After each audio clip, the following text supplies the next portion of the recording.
Good evening friends. मैं श्रेया सूद। मैं बहुत टाइम से ट्राई कर रही थी कि मैं इस टॉपिक के बारे में आपसे बात करूं, एक वीडियो बनाऊं और वीडियो को पोस्ट करूं, ताकि बहुत से लोग जो ये सोचते हैं कि अगर आपने 10th और +2 साइंस साइड से कर लिया है तो उसके बाद आपके पास सिर्फ 2 ऑप्शन रह जाते हैं।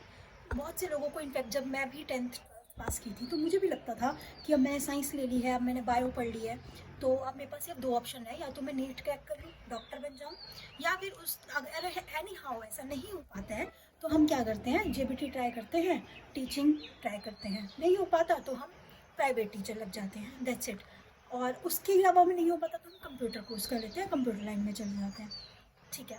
तो अब मैं आपको ये बताना चाहूँगी कि 10th+2 के बाद, अगर आप 10th+2 साइंस साइड से करते हो तो उसके बाद भी इंडस्ट्रीज़ में आपके पास बहुत अच्छा मौका है कि आप quality inspector, quality officer, as a quality analyst काम कर सकते हो।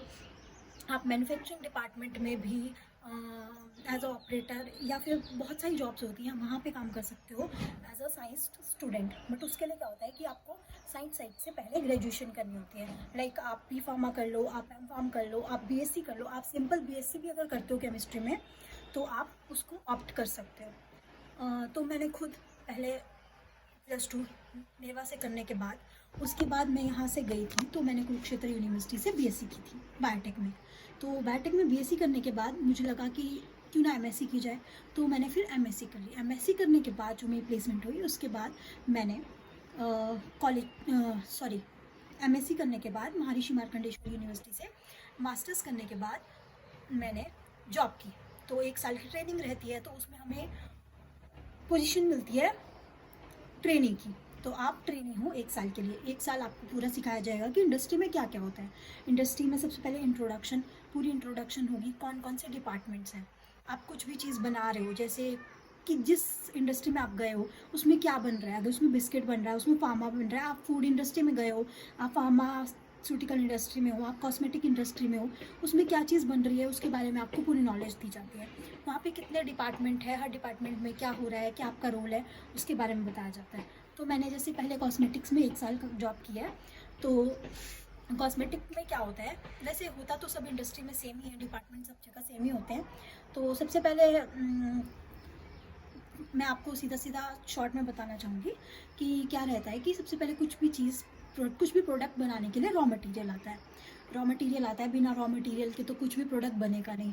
रॉ मटेरियल आता है, पैकिंग मटेरियल आता है, वो स्टोर डिपार्टमेंट में रहता है। स्टोर डिपार्टमेंट में वो क्वारंटीन किया जाता है 3 दिन के लिए। स्टोर डिपार्टमेंट में क्वारंटीन हो गया, उसके बाद क्वालिटी से पर्सन आएगा, उस मटेरियल को चेक करेगा। जो भी मटेरियल, रॉ मटेरियल आया है, पैकिंग मटेरियल आया है, उसकी चेकिंग होगी प्रॉपर, वेदर वो उसकी स्पेसिफिकेशन से मैच कर रहा है या नहीं कर रहा है।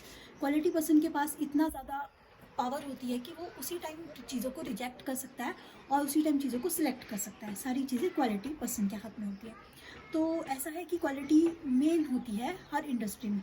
हर इंडस्ट्री में आपको quality analyst, quality officer, quality team मिलेगी। जितनी बड़ी इंडस्ट्री उतना बड़ी क्वालिटी टीम, क्योंकि हर चीज़ क्वालिटी पे डिपेंड करती है। Quality control and quality assurance दोनों में आप जॉब कर सकते हो। और ऐसा भी नहीं है कि आपको कोई लेबर का काम करना है या कुछ करना है, कोई काम छोटा बड़ा नहीं होता है वैसे भी। तो आपको वहाँ पे क्या करना है, सिर्फ क्वालिटी चेक करनी है।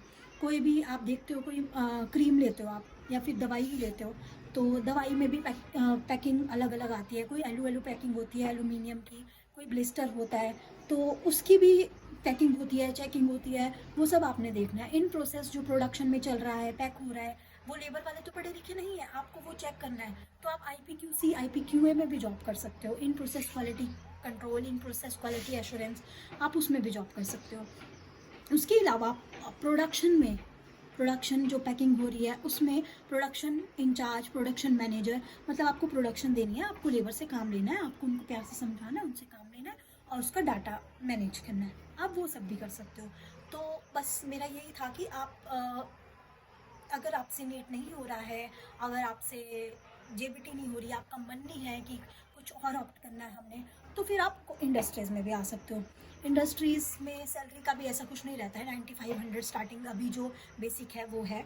और हर साल इंक्रीमेंट लगता है ऑन योर वर्क बेसिस। जितना आप काम करोगे उसके हिसाब से आपका 10% 20% उसके हिसाब से जैसा आप काम करोगे उस हिसाब से इंक्रीमेंट लगता है। वैसे हर एम्प्लॉय का इंक्रीमेंट लगता ही है, तो वैसे वैसे करके आपकी सैलरी भी रेज होती जाती है। प्लस ये रहता है कि आप अभी एक कंपनी में काम कर रहे हो तो आप खुद मालिक हो, आप उस कंपनी को छोड़ सकते हो जब आपका मन करे, और जितनी आप अभी इस कंपनी में सैलरी ले रहे हो, नेक्स्ट कंपनी में आपको उससे 1000-2000 बढ़ के ही मिलेगी, ये भी रहता है। प्लस आपको कभी भी ऐसा नहीं करना होता है कि 2 महीने में ही जॉब छोड़ दी, आपको 1 साल पूरा एक कंपनी को देना होता है।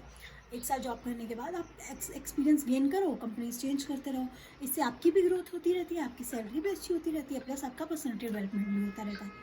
तो बहुत ही अच्छा मौका है, आप ट्राई कर सकते हो। ये कुछ प्रमोशन या फिर इंडस्ट्री में जॉब करने के लिए ऐसा मैं इसलिए नहीं बता रही हूँ, बस मैं इसलिए बता रही हूँ कि बहुत से लोग ऐसे, मतलब मुझे भी लोग पूछते हैं तो क्या करती है, तो जब मैं उनको समझाती हूँ कि मैं क्वालिटी ऑफिसर हूँ, मैं फार्मा में, पहले मैं कॉस्मेटिक में थी, अब मैं फार्मा में हूँ, तो मतलब दे वर लाइक पता नहीं क्या होगा कैसे होगा। मतलब मोस्ट ऑफ द पीपल यहाँ पे जानते नहीं है, मतलब बहुत सारे लोगों को पता नहीं है इस सब बारे में। तो मैं चाहती हूँ कि लोगों को पता हो, लोग जाएँ। बहुत सी इंडस्ट्रीज़ हैं, मैंने बद्दी में जॉब की है, बद्दी में बहुत सी इंडस्ट्रीज़ हैं। फार्मा इंडस्ट्रीज़ तो अभी सोलन में भी है, आप फार्मा सोलन में भी ज्वाइन कर सकते हो। आप फार्मा पोर्टा में भी ज्वाइन कर सकते हो, बहुत सारी हैं। अगर आप फार्मा में नहीं करना, आप लुधियाना चल जाओ, फूड इंडस्ट्रीज़ हैं, आप कुरुक्षेत्र चल जाओ, वहाँ पे भी बहुत सारी जॉब्स हैं। फिर अगर आपने कॉमर्स भी कर लिया है तो आपके पास अकाउंट्स की जॉब्स भी इंडस्ट्रीज़ में बहुत सारी रहती हैं। आपने एमबीए कर लिया है तो आप एज अ एचआर भी इंडस्ट्रीज़ में जॉब कर सकते हो। तो वैसा नहीं है कि सिर्फ फार्मा और कॉस्मेटिक में ही आप जॉब कर सकते हो। हर एक फैक्ट्री, कपड़े की भी फैक्ट्री है, अगर कोई भी फैक्ट्री है, हर एक फैक्ट्री में क्वालिटी चेकर की जॉब होती ही होती है।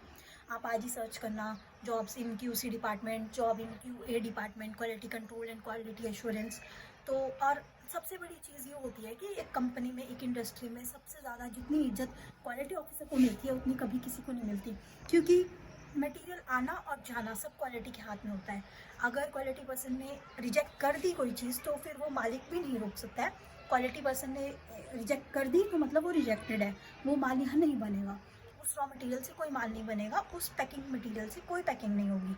तो ये सब रहता है। आज आप एक्सप्लोर करना चाहो तो एक्सप्लोर कर सकते हो, बहुत सी वीडियोज़ हैं यूट्यूब पे, बहुत से बहुत सी जॉब्स अवेलेबल हैं, गूगल कर सकते हो आप क्वालिटी जॉब्स, बहुत सारे आपके पास जॉब अपॉर्चुनिटीज़ रहती हैं, और ग्रोथ भी अच्छी है। और ऐसा भी नहीं है कि हाँ कोई कुछ बोलेगा या कैसी जॉब है या क्या है, आप अच्छे से जॉब कर सकते हो। और अगर आपको मेरी इन्फॉर्मेशन थोड़ी भी अच्छी लगी हो या फिर आपके कोई काम आने वाली लगी हो तो आप इस चैनल सब्सक्राइब कर सकते हो। Thank you guys.